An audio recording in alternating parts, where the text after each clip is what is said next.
Baik, kita mulai ya rekan-rekan. Bismillahirrahmanirrahim. Assalamualaikum warahmatullahi wabarakatuh. Selamat sore. Waalaikumsalam. Untuk sesi Vkonnya kita yang ketiga ya berarti ya. Kita sudah 2 kali Vkon. Nah, ini masuk ke sesi Vkon yang ketiga. Maka materi yang akan kita bahas adalah materi sesi 4 dan sesi 5. Nah, sebelumnya saya infokan dulu bahwa untuk jadwal Vkon sebenarnya sudah keluar dari minggu kemarin ya, karena kan kita Vkonnya setiap 2 minggu sekali di sesi-sesi apa namanya, misalkan kemarin kita mulai di sesi genap apa ganjil gitu kan. Setiap 2 minggu sekali kita baru Vkon. Nah, kebetulan kita dapat Vkon itu sebetulnya hari Kamis, hari Kamis kalau nggak salah, jam ini juga deh, jam 3.20. Namun nanti akan saya berlakukan itu minggu depan ya.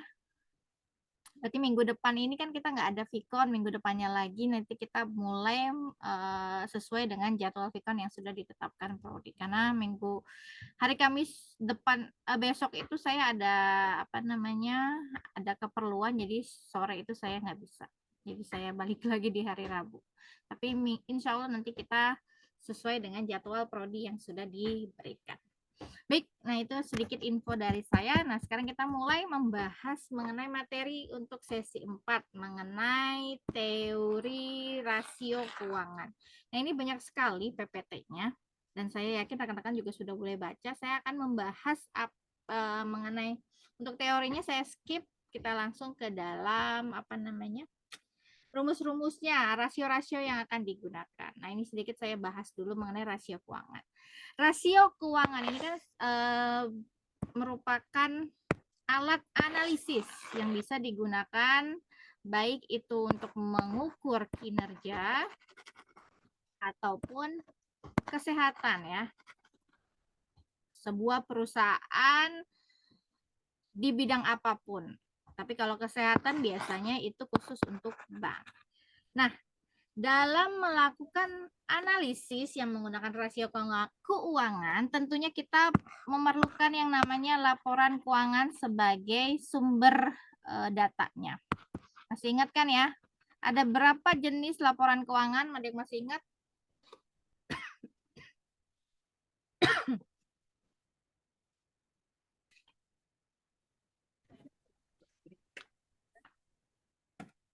Masih ingat nggak rekan-rekan? Ada. Ada 5, Bu. Ya, 5 apa aja?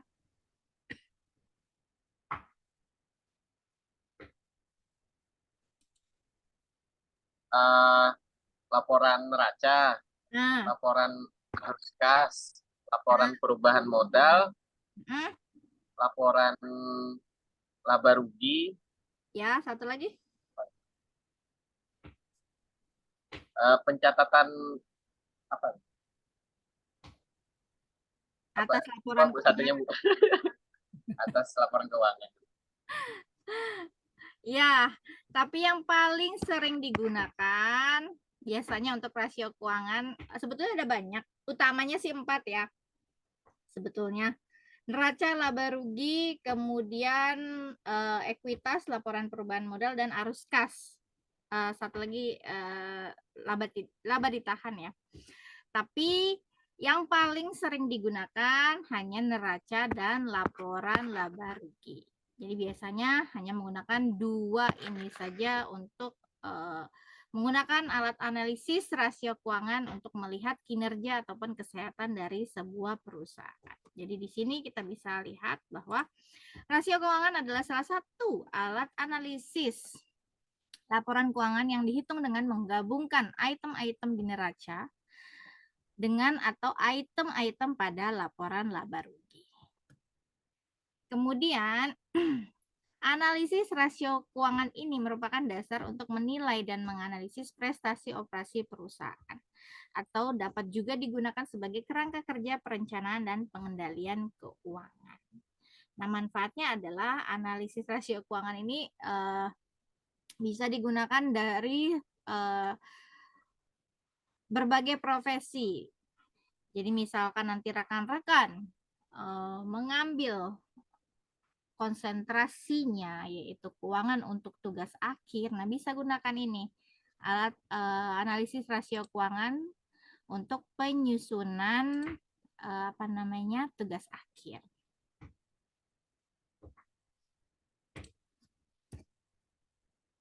Nah, sebagai pengguna dari analisis rasio keuangan ini, karena dari berbagai profesi tentunya banyak ya. Pertama, bisa digunakan oleh manajemen perusahaan untuk perencanaan dan mengevaluasi performance atau prestasi manajemen. Namun perlu dikaitkan dengan rata-rata industri. Jadi kalau misalkan kita membandingkan suatu rasio keuangan, misalkan dia pakai rasio likuiditas, untuk melihat performance atau kinerjanya berdasarkan rasio ini, misalkan hasilnya 190 gitu kan. Dia perlu membandingkan dengan hasil dari rasio likuiditas perusahaan lain tapi yang sesuai dengan atau yang satu industri. Itu baru bisa diambil perbandingannya, dia baguskah kinerjanya atau malah di bawah rata-rata industrinya. Jadi harus dibandingkan dengan industri yang sejenis. Kemudian untuk manajer kredit, rasio keuangan ini juga bisa dimanfaatkan. Kemudian investor tentunya, apakah perusahaan tersebut layak untuk dia mengalokasikan dananya atau tidak. Kemudian manajer perusahaan, dan tentunya kita sebagai masyarakat atau akademisi ya. Ini juga bisa menggunakan rasio keuangan. Nah, ada apa aja sih rasio keuangan? Di sini bisa dilihat ada likuiditas, aktivitas, solvabilitas, dan profitabilitas. Ini semua rasio bisa kita gunakan untuk melihat kinerja atau kesehatan dalam suatu perusahaan. Kita bahas dulu yang pertama. Rasio likuiditas. Rasio likuiditas adalah rasio keuangan yang mengukur kemampuan perusahaan untuk memenuhi kewajiban keuangan jangka pendeknya tepat pada waktunya. Nah, biasanya yang paling sering digunakan adalah dua ini, current ratio dan quick ratio. Kita bahas current ratio. Current ratio adalah rasio antara aktiva lancar dibagi dengan hutang lancar dikalikan dengan 100%.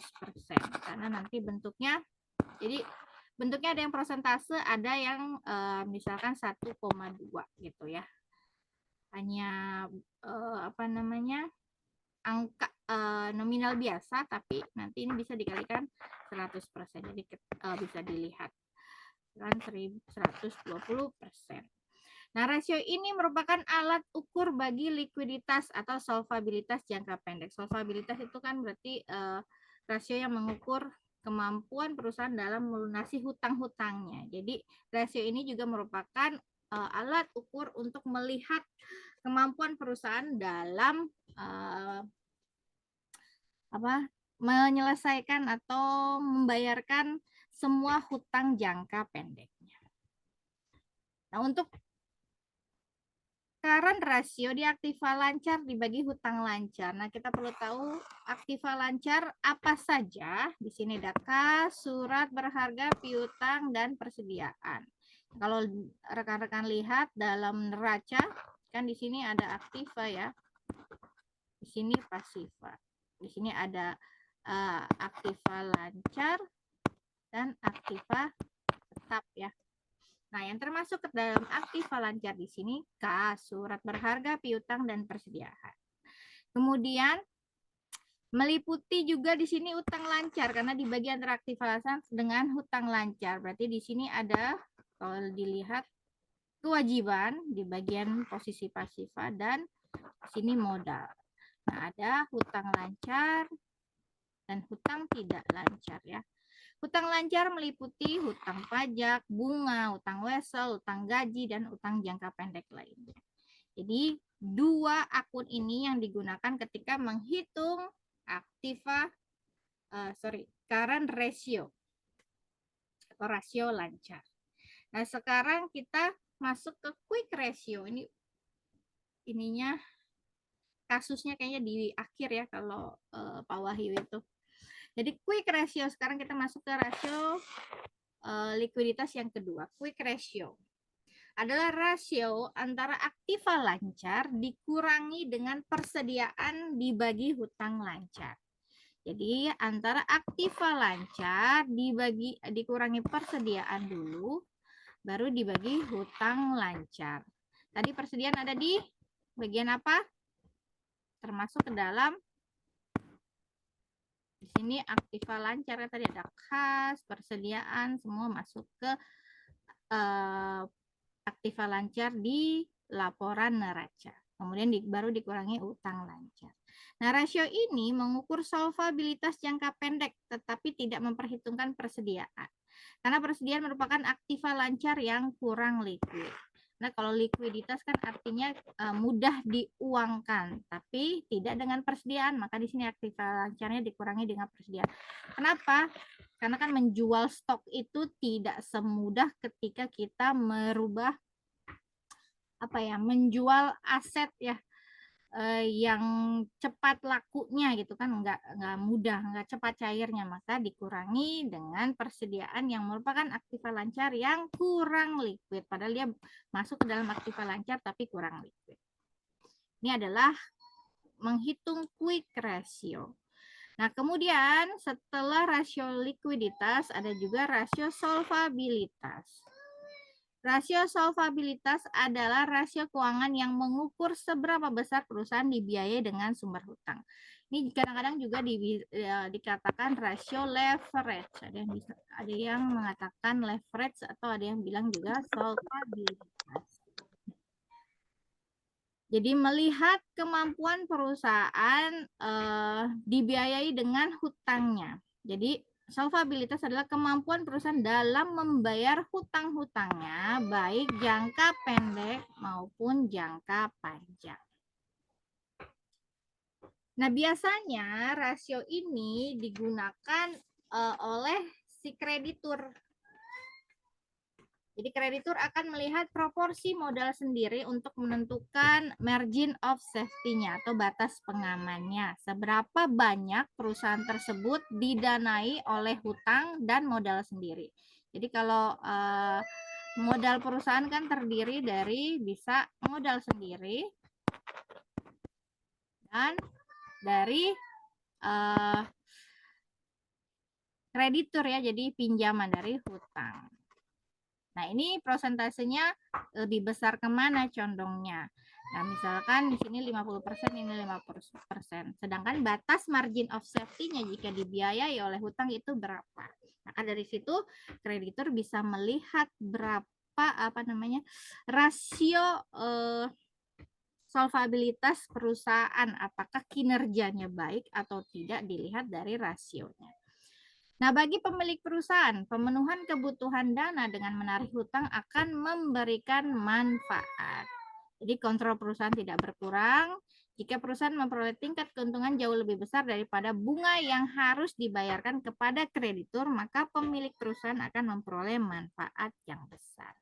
Nah, untuk rasio yang bisa kita gunakan ketika menggunakan rasio solvabilitas ada debt to total asset ratio, kemudian debt to equity ratio, time interest earned ratio, fixed charge coverage ratio, dan cash flow coverage ratio.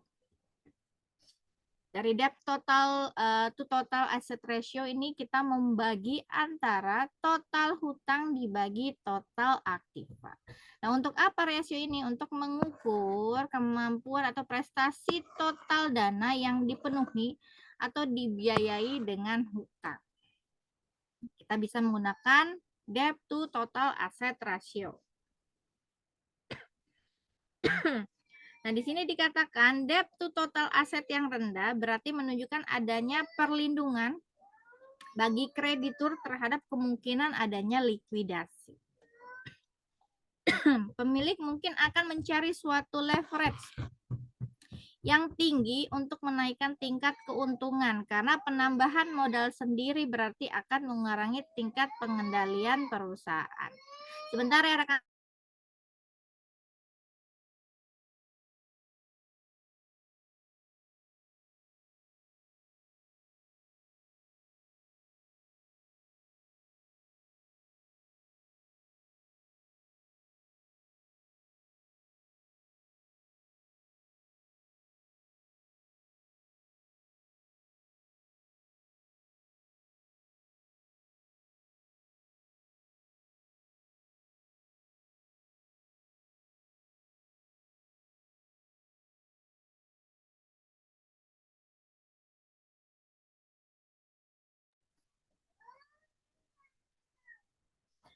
Nah, kemudian kita lanjutkan ya rekan-rekan.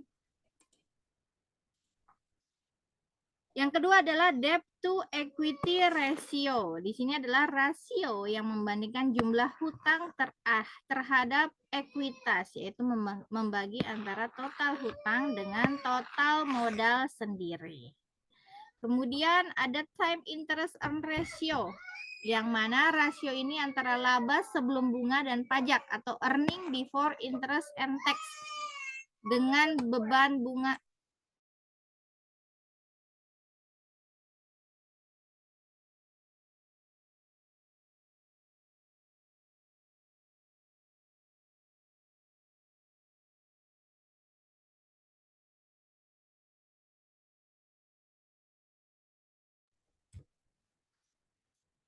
Baik, time interest earn ratio adalah rasio antara laba sebelum bunga dan pajak dengan beban bunga yang mengukur seberapa besar keuntungan dapat berkurang atau turun tanpa mengakibatkan adanya kesulitan keuangan karena perusahaan tidak mampu membayar bunga. Jadi ini melihat kemampuan perusahaan dalam membayarkan bunganya. Cara mencarinya adalah membagi laba sebelum bunga dan pajak atau earning before interest and tax, kemudian dibagi dengan beban bunga. Ini untuk mencari time interest earn ratio. Kemudian ada fixed charge coverage ratio, rasio antara laba sebelum bunga dan pajak, ditambah pembayaran sewa dengan beban bunga dan pembayaran sewa. Nah, rasio ini mengukur kemampuan perusahaan untuk membayar beban tetapnya berupa bunga dan sewa. Jadi, EBIT ditambah dulu dengan sewa, baru dibagi dengan beban bunga plus pembayaran sewa. Tapi ini kadang-kadang jarang sekali digunakan ya oleh perusahaan untuk melihat kinerjanya. Kemudian ada cash flow coverage ratio, yaitu di sini adalah rasio antara aliran kas masuk dengan beban tetap setelah ditambah dengan dividen saham preferan dan pembayaran angsuran utang atas dasar sebelum pajak. Jadi mencarinya aliran kas masuk ditambah dengan depresiasi dibagi dengan beban tetap ditambah dividen saham preferan. Kemudian kita lanjut ke rasio yang ketiga, ada rasio aktivitas, yaitu rasio keuangan yang mengukur sejauh mana efektivitas perusahaan dalam menggunakan sumber dayanya. Untuk rasio dari rasio aktivitas ada perputaran persediaan, inventory turnover, kemudian rata-rata periode pengumpulan piutang, kemudian perputaran aktiva tetap dan perputaran total aktiva. Nah, ini perputaran persediaan. Cara mencarinya adalah membagi HPP atau harga pokok penjualan dibagi rata-rata persediaannya. Kemudian rata-rata periode pengumpulan piutang. Jadi berapa lama piutang itu akan kembali lagi ke perusahaan. Cara mencarinya adalah membagi piutang dibagi penjualan. Penjualan ini dibagi dengan jumlah hari kerjanya. Biasanya digunakan adalah 360 hari. Jadi penjualan per hari sama dengan penjualan selama 1 tahun dibagi dengan 360. Kemudian kita masuk ke perputaran aktiva tetap. Fixed asset turnover adalah rasio antara penjualan dengan aktiva tetap yang mengukur efisiensi penggunaan aktiva tetap atau perputaran dari aktiva tetap. Nah, untuk mencari perputaran aktiva tetap, kita bagi penjualan dibagi dengan aktiva tetap netonya. Jadi, aktiva tetap bersih ya. Kemudian, perputaran total aktiva di sini adalah rasio antara penjualan dengan total aktiva yang mengukur efisiensi penggunaan aktiva secara keseluruhan. Cara mencarinya penjualan dibagi total aktiva. Adalah rasio profitabilitas. Nah, ini melihat kemampuan perusahaan dalam mendapatkan laba. Jadi rasio keuangan yang mengukur efektivitas manajemen secara keseluruhan yang ditunjukkan oleh besar kecilnya tingkat keuntungan yang diperoleh dalam hubungannya dengan penjualan maupun investasi.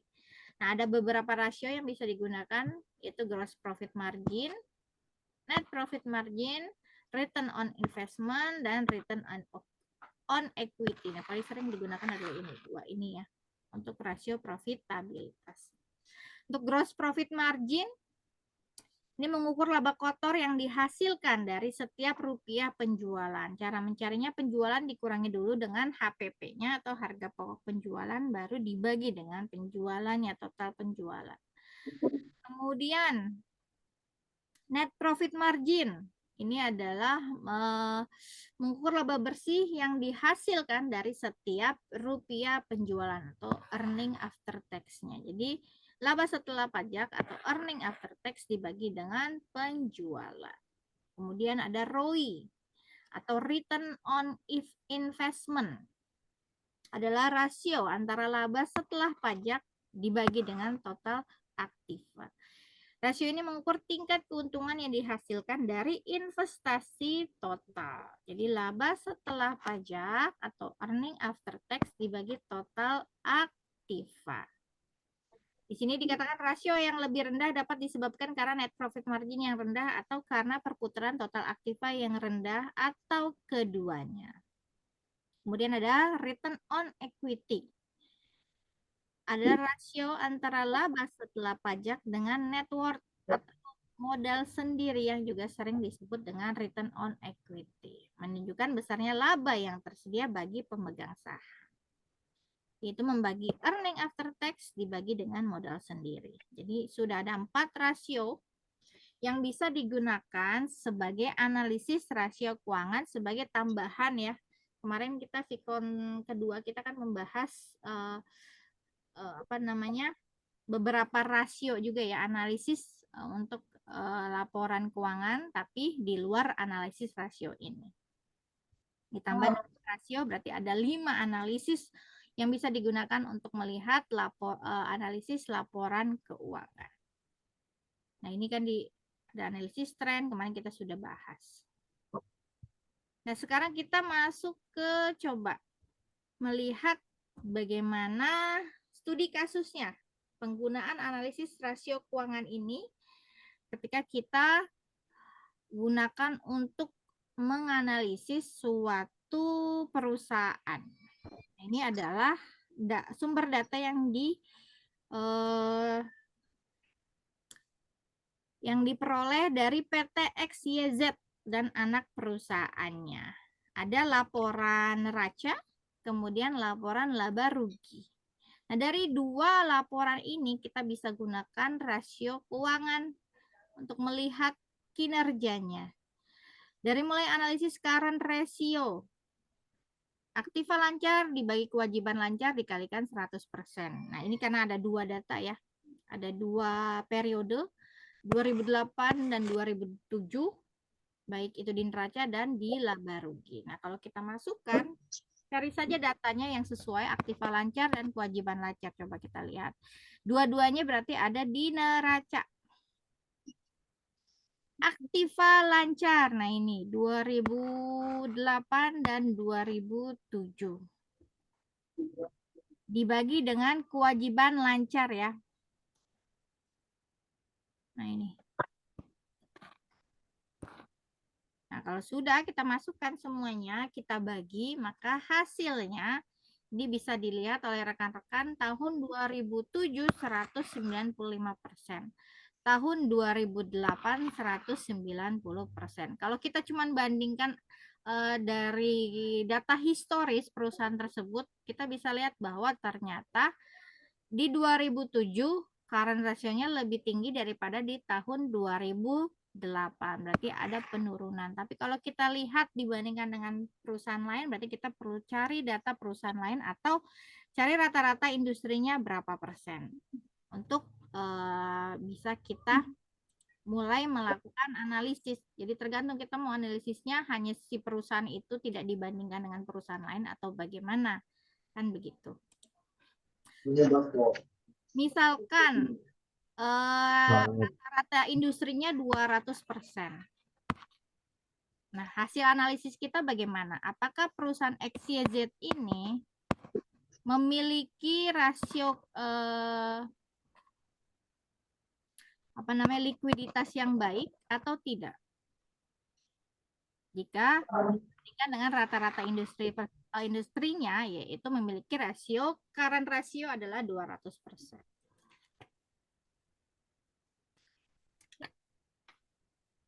Kira-kira bagaimana rekan-rekan?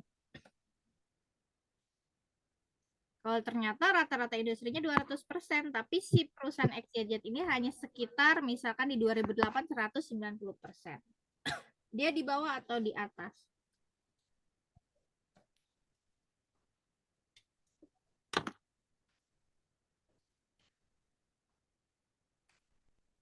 Kita bisa bilang dia ada di bawah.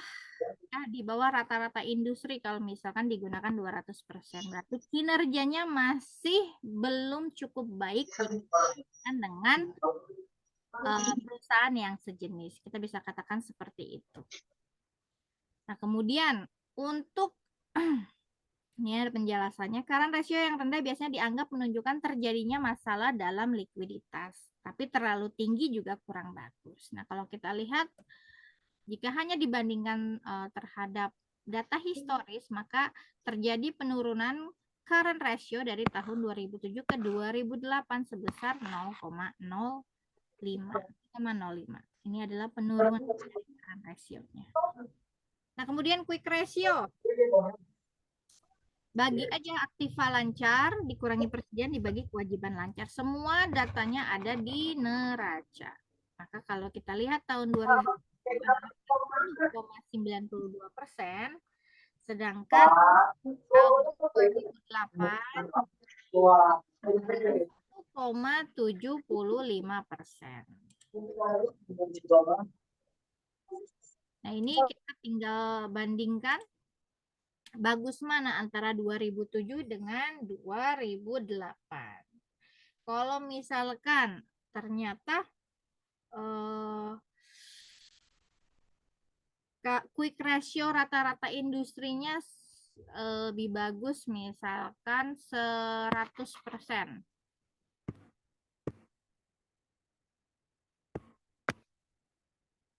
Misalkan 100%. Kok ini nggak mau nyata jadinya?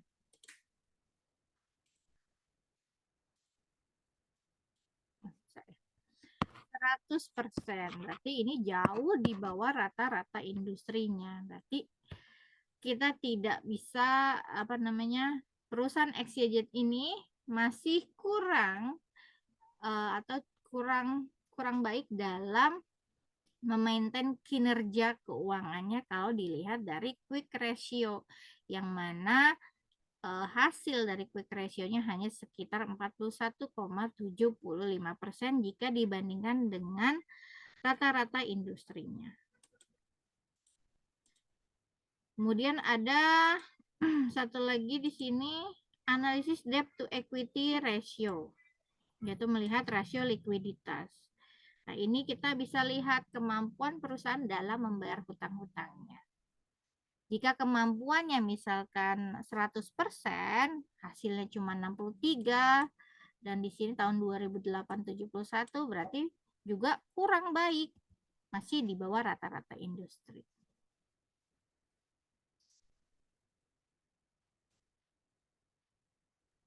Kemudian ada analisis debt to asset ratio. Jadi semuanya rasio ini hampir sama. Jadi kita tinggal mengambil datanya dari laporan keuangan yang sudah ada, kita masukkan ke dalam rumusnya, maka hasilnya akan keluar dan kita perlu lakukan analisisnya untuk membandingkan hasil-hasil yang sudah didapat. Jika hanya membandingkan dalam satu perusahaan, kita tidak perlu lagi menggunakan pedoman rata-rata industri. Sebenarnya pedoman rata-rata industri itu juga tidak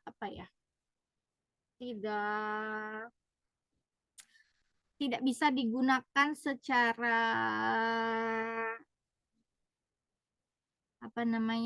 sah gitu ya, kalau perusahaan ini dibandingkan rata-rata industri itu tidak baik kalau di bawah atau di atas dari hasilnya. Cuman ini bisa kita lakukan sebagai pembanding saja. Begitu ya. Kemudian ada juga analisis gross profit margin dari rasio profitabilitas ya. Jadi semua rasio ini semua sudah dibuat studi kasusnya oleh koordinator. Jadi rekan-rekan bisa apa namanya dibaca ya untuk PPT-nya. Nah, berarti untuk sesi 4 sudah selesai. Saya lanjut lagi untuk sesi 5 ya. Karena kita sudah sampai sesi 5 nih perkuliahannya. Nah, untuk sesi 5 sudah dibaca belum rekan-rekan?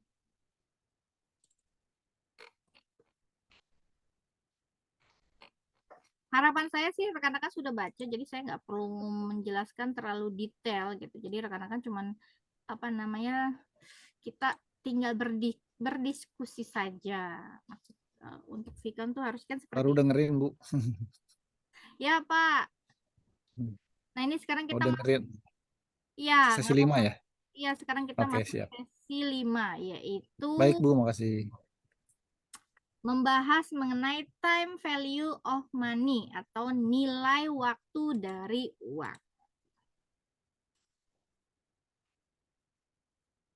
Nah, ini ya. Sebentar saya perbesar dulu. Jadi kita masuk, sudah tayang ya? Sesi 5. Sudah, Bu. Kita masuk ke konsep dasar nilai waktu dari uang. Jadi apa sih konsep dasar nilai waktu dari uang ini? Kita akan melihat nilai uang pada waktu mendatang dan juga nilai uang pada waktu sekarang. Bagaimana pengakuan uang di masa saat ini dan di masa yang akan datang. Jadi jika nilai nominalnya sama, kita punya misalkan sekarang 1.000.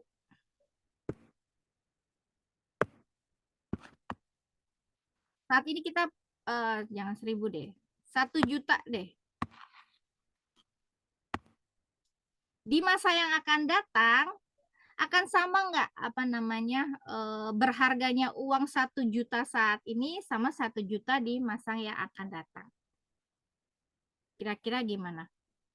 Jadi jika nilai nominalnya sama, namun uang yang dimiliki saat ini lebih berharga daripada uang yang akan diterima di masa datang. Kayak kita dulu permen ya. Permen itu 1.000 dulu kita bisa dapat mungkin berapa? 4 permen ya, 4 biji permen. Tapi sekarang 1.000 kita beli permen cuma dapat 2. Itu kira-kira karena apa?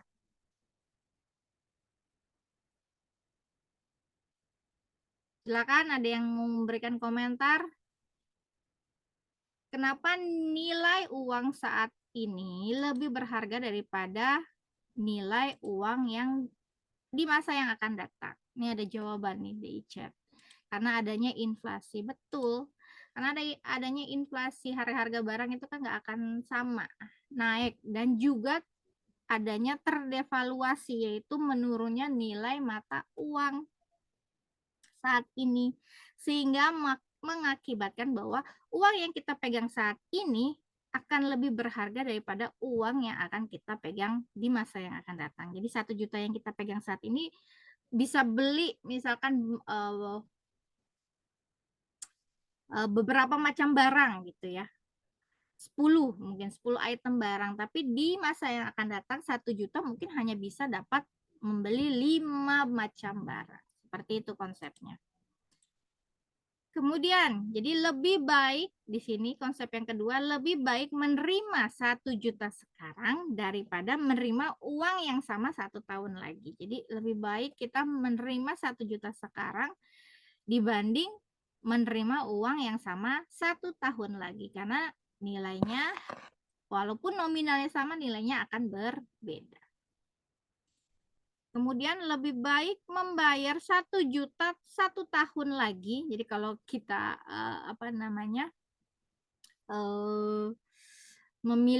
ingin memiliki apa ya barang gitu atau membayar apalah gitu ya. Jadi lebih baik membayar 1 juta 1 tahun lagi daripada membayar uang yang sama saat ini. Karena konsepnya kan kita melihat uang yang akan datang itu lebih kecil atau lebih tidak lebih berharga daripada yang kita miliki uang saat ini. Nah, untuk mempelajari time value of money, kita juga akan mengenal yang namanya pertama future value atau nilai yang akan datang, kemudian present value atau nilai sekarang, kemudian nilai yang akan datang dari anuitas atau future value of annuity, dan nilai sekarang dari anuitas atau present value of annuity. Kemudian di sini ditambahkan ada anuitas untuk angsuran hutang. Nah, kalau kita lihat bagaimana sih menghitung nilai uang yang akan datang atau future value, misalkan di sini contoh. Menabung dengan bunga 10% per tahunnya. Berarti setiap tahun akan berubah nominal bunganya dan jumlah uangnya juga tentu akan berubah. Coba kita lihat di sini. Di tahun pertama kita menabung 1.000.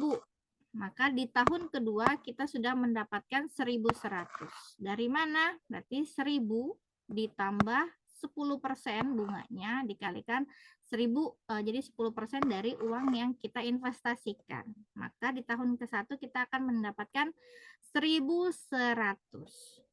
Kemudian di tahun kedua, berarti kita lakukan lagi. Kita sudah memiliki 1.100 uang di tahun ke-1. Berarti di tahun kedua, kita masukkan bunganya 10%, maka di tahun kedua kita sudah mendapatkan 1.210.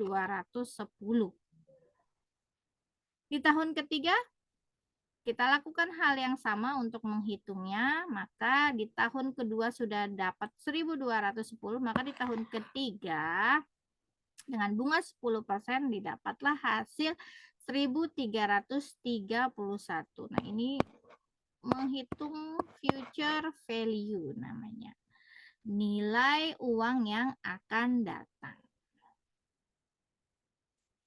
Nah, ini catatan dalam present value bahwa bunga tahun pertama ditambahkan ke pokok tabungan atau dia menggunakan bunga majemuk. Namanya di sini menggunakan bunga majemuk. Untuk present value. Nah, rumusnya bagaimana? Nah, ini perlu kita ketahui bahwa dalam menghitung future value, maka kita akan mengenal namanya P itu uang tabungan atau investasi awal, kemudian tingkat bunga adalah I, N adalah periode menabung atau investasi, dan F adalah nilai yang kita cari atau future value, uang yang akan diterima di akhir periode. Nah, rumusnya adalah melihat di sini kita cari price dikali 1 ditambah I dipangkatkan N. N ini adalah berapa periodenya. Jadi nilai yang akan datang atau future value, kadang-kadang ada yang suka tulisnya FV gitu ya, future value. Tapi ada juga yang membuat hanya F saja.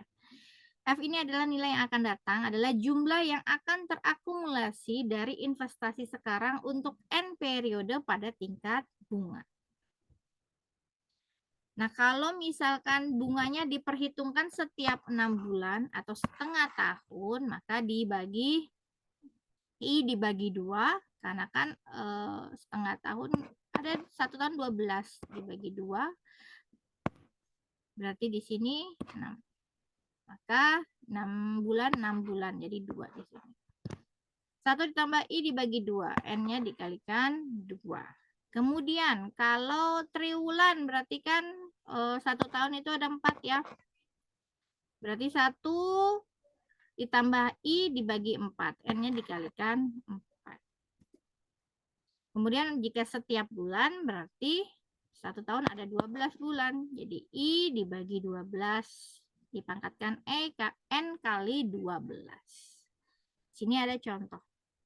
Jika tingkat bunga berubah-ubah tahun ke-1 sama dengan 10%, Kemudian tahun kedua itu 12%, dan tahun ketiga 14%, maka di sini diminta untuk berapa nilai dari uang 1.000 yang diterima sekarang pada akhir tahun ketiga.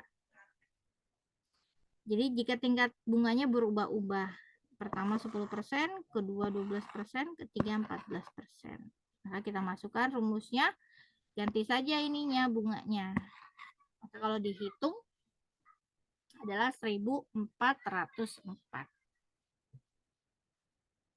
Kemudian jika tingkat bunganya berubah-ubah dari tahun ke-1 10%, tahun kedua 12%, ketiga sampai kelima 14%. Jadi ada yang fluktuatif, ada yang konstan. Berarti yang konstan dari tahun ketiga sampai kelima. Berarti dia dipangkatkan 3 di sini. Maka hasilnya 1.825. Nah, ini bagaimana cara menghitung future value. Nah, sekarang kita masuk ke nilai uang sekarang atau present value. Adalah menghitung nilai sekarang atas sejumlah uang dengan bunga pada periode waktu tertentu. Nah, untuk rumus present value, nah rumusnya diturunkan dari rumus nilai yang akan datang. Kalau tadi kita sudah lihat ini rumus nilai yang akan datang. Nah, kalau present value rumusnya turunan. Jadi di sini kita ganti dari present value sama dengan F, future value dikalikan 1 dibagi 1 ditambah I dipangkatkan N. Nah, nilai sekarang present value ini nilai sekarang dari suatu jumlah di masa depan yang akan diterima di akhir periode N pada tingkat bunga I. Nah, rumusnya kita masukkan nih ke dalam contoh. Jika diketahui tingkat bunga tahun ke-1 10%, tahun kedua 12, tahun ketiga 14, maka nilai sekarang dari uang 1.404 yang akan diterima 3 tahun dari sekarang adalah, kita balikan pertanyaannya jadinya. Didapatnya tadi future value-nya 1.400. Maka berapa nilainya untuk saat ini dari diterima 3 tahun dari sekarang adalah 1.000 dengan bunga yang berbeda-beda. Kemudian jika diketahui tingkat bunga tahun ke-1 10%, tahun kedua 12%, tahun ketiga sampai kelima 14%, maka nilai sekarang 1.825 yang akan diterima 5 tahun dari sekarang berapa? Adalah 1.000. Nah, ini adalah cara menghitung present value. Sekarang kita masuk ke dalam contohnya untuk studi kasus konsep nilai sekarang. Berarti ini cuma satu kasus nilai sekarang doang kalau nggak salah saya baca. Di sini bisa dilihat berapa jumlah nilai sekarang atas pendapatan yang diperoleh akhir tahun ke-1 sebesar 300 juta, akhir tahun kedua 400 juta, dan akhir tahun ketiga 500 juta. Bila suku bunga depositonya diasumsikan akan tetap sama selama 3 tahun, yaitu 12%. Maka kita tinggal cari, kalau mencarinya ini kan nilai sekarang. Sebenarnya kita bisa gunakan tabel bunganya. Kalau kan bisa coba cari di Google. Nah, ini bisa lihat di tabelnya gunakan future value. Nah, ini nilai sekarang diperoleh akhir tahun kan berarti future value-nya. Ini coba lihat bunga 12% untuk periode periode pertama ya. Berarti periode pertama bunganya pasti ketemu 1,12. Kemudian untuk bunga di periode kedua atau di tahun kedua ketemu 1,2544. Atau bisa gunakan rumus. Kan capek ya kalau masukin rumus. Kalau saya mendingan lihat langsung aja bunga tabelnya itu semua sudah ada. Tinggal dikalikan. Kalau dia konstan selalu sama, kita bisa cari ya langsung Ini kan bunganya 3 tahunnya sama. Cari future di tabel future value. Nanti akan ketemu hasil-hasil ini. Maka kalau kita tinggal kalikan hasilnya, present value untuk apa namanya deposito selama 3 tahun di sini 942 juta ya. 942,624.817,78. Kemudian kasus kedua ini pun sama ya. Cuman dengan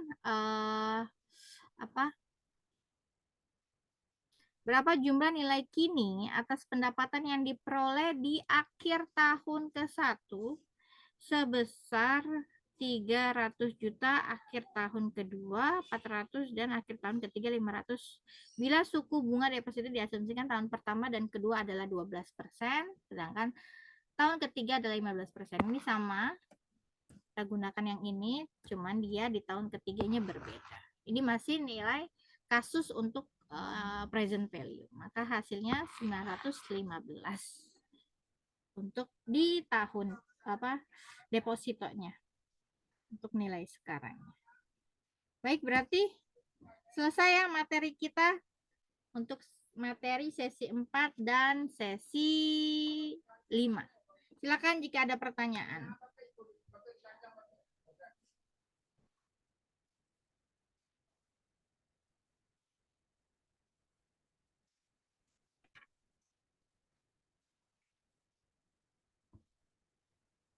Ada pertanyaan? Nggak ada, Bu. Nggak ada? Baik, kalau tidak ada, Cukup, Bu. cukup ya. Nanti saya baca lagi lah. Belajar lagi, Bu. Belajar banyak. Terima kasih. Iya, memang kita harus rajin-rajin baca Ya. materi pembelajaran yang sudah di-share, baru bisa dipahami. Karena kalau cuman mendengarkan apa yang saya sampaikan tanpa melihat apa yang kita pelajari itu susah. Baik, kalau begitu. Baik, Bu. Terima kasih. Sesi Vicon hari ini saya tutup ya rekan-rekan. Terima kasih untuk yang sudah hadir. Sampai jumpa lagi di sesi Vicon berikutnya. Saya akhiri. Wassalamualaikum warahmatullahi wabarakatuh. Waalaikumsalam warahmatullahi wabarakatuh. Terima kasih, Bu. Sore, Bu. Terima Sama-sama. kasih. Terima kasih banyak.